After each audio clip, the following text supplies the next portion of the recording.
मुर्शिद दातार साईं दातार, मुर्शिद दातार साईं दातार, मुर्शिद दातार साईं दातार, मुर्शिद। असीं हिन वक़्तु सिंध जे मशहूरु दरगाह सखी जमील शाह दातार ते मौजूदु आहियूं। हीअ दरगाह ठटे ज़िले जे ॾखण तरफ़ ठटे जे साहिली पट्टी जे तहलके घोड़ाबाड़ी में आहे। ही हिन दरगाह जो जेको आहे सो मेन गेट आहे ऐं ही मेन एंट्री आहे। ऐं हिन दरगाह जा जेके आहिनि से 3 वॾा मेन गेट आहिनि जेके अव्हांखे असीं ॾेखारे रहिया आहियूं। ही दरगाह जो उहो हिसो आहे जंहिंखे असीं सिंधीअ में आगर जा आंगण बि चई सघूं था।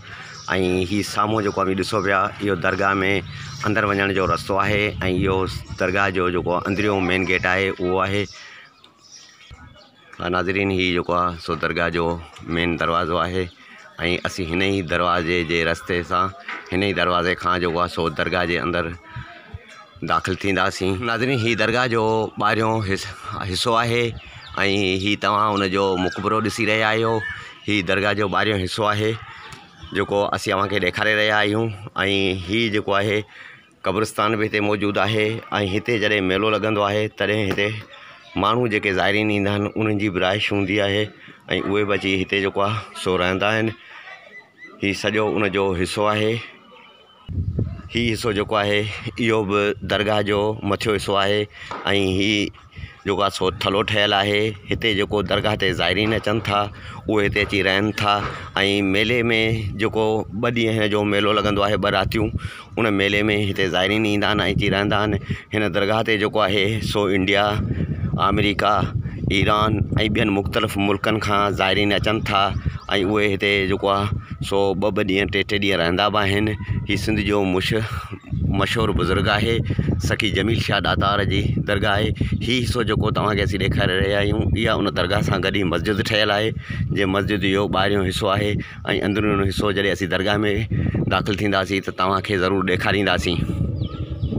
असीं हिन दरगाह जे मथे हिसे ते मौजूदु आहियूं ऐं हीउ जेको आहे हेठियों हिसो आहे।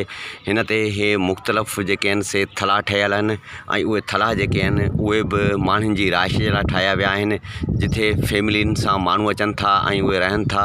हिते मुख़्तलिफ़ जॻहियुनि ते अहिड़ा थला ठहियलु आहिनि जेके माण्हुनि जे लाइ रिहाइश तौर ते इख़्तियार कया विया आहिनि। जॾहिं त हीउ साम्हूं जेको असीं तव्हांखे ॾेखारे रहिया आहियूं, हीउ नंगर खानो आहे जिथे हिन जो नंगर हलंदो आहे ऐं मेले जा जेके ॾींहं हूंदा आहिनि उन में हीउ सुबुह, ॿेपर ऐं राति 3 टाइमनि जो नंगर हलंदो आहे। ऐं हिते माण्हू जेके आहिनि से जेके बि ज़ाइरीन ईंदा आहिनि उहे सभु हितां ई नंगर कंदा आहिनि।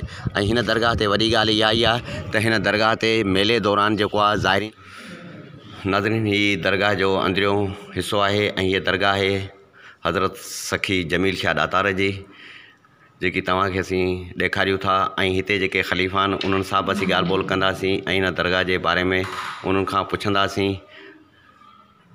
हिते कुझु ज़ाइरीन बि वेठल आहिनि हिन दरगाह ते ऐं हिते जेको आहे हिन दरगाह ते जेको कमु थियलु आहे चिटसाली जो उहो बि तव्हांखे ॾेखारींदासीं। त हिन ते जेको आहे सो सॼो शीशे जो कमु थियलु आहे ऐं इंतिहाई ख़ूबसूरत नमूने सां कारीगरनि जेको सो कमु करे हिन जी ख़ूबसूरती खे वधायो आहे। हीउ हिन जो छित वारो हिसो आहे जेको पिणु शीशे सां ठहियलु आहे ऐं उन ते नंढा नंढा शीशे जा टुकड़ा लॻल आहिनि।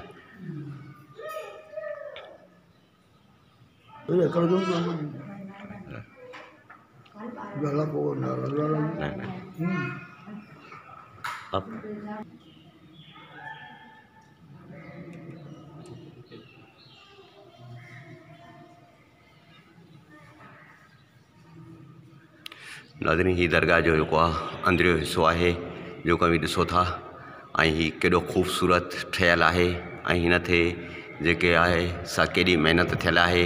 हिन ते मुख़्तलिफ़ क़ुरानी आयतूं बि लिखियलु आहिनि जेके पिणु उहे शीशे सां ई लिखियूं वयूं आहिनि ऐं ख़ूबसूरत अंदाज़ सां लिखियूं वयूं आहिनि। असीं अव्हांखे हीउ मंज़र ॾेखारे रहिया आहियूं त हिन दरगाह ते जेके आहिनि से मुख़्तलिफ़ क़ुरानी आयतूं पिणु लिखियल आहिनि।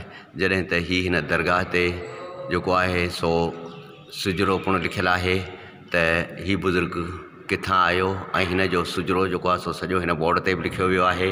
शाह गरनारी जो असुल नालो सैयद अब्दुल हादी शाह हो, पर सखी दातार जमील शाह गरनारी नाले सां मशहूरु हो। साईं जिन असुल पाण ईरान जा हुआ, ईरान खां पोयां इंडिया में आया, उते जूनागढ़ जो इलाइक़ो आहे, उते साईं इबादत कंदा हुआ। हिते हिकिड़ो वॾो जादूगर रहंदो हो जेको कंहिंखां बि निकितो कोन्हे नार में। उते सैयद अब्दुल हादी शाह उर्फ़ सखी दातार जमील शाह गरनारी आहे, जंहिंखे वठी सिंध में तव्हां अचो। पोइ पीर भट्टो सुल्तान हितां वियो ऐं जूनागढ़ गरनार में पितो, उतां खां साईं सखी दातार खे सिंधु दरिया ज़रिए वठी सिंध में ता पीर पठे ते थो वञा ऐं पोयां हिते साईं वटि बि ईंदो आहे सखी दातार ते, ऐं पीर पठे ते वेंदो आहे। ऐं पीर भट्टो बि सिंध जो वॾो वली आहे साहिब। साईं सखी दातार जमील शाह गरनारी सिंध जो शहनशाह वली आहे। तक़रीबन सिंध में सभु अल्लाह जा वली आहिनि, सभु अल्लाह जी ताक़त ॾिनी आहे, पर सखी दातार साहिब नालो सैयद अब्दुल हादी मारूफ़ जमील शाह सखी दातार गरनारी, जंहिंजा त मुख़्तलिफ़ किताबनि में 12 ख़लीफ़ा लिखियल आहिनि, पर मशहूरु उन्हनि में 4 वॾा, जेको पहिरियों शेर शाह वजूदीन, ॿियो हाजी ज़करिया शाह, टियों शेख करम कताल शाह कताल करीम कताल, चौथो शेख महमूद डंडी।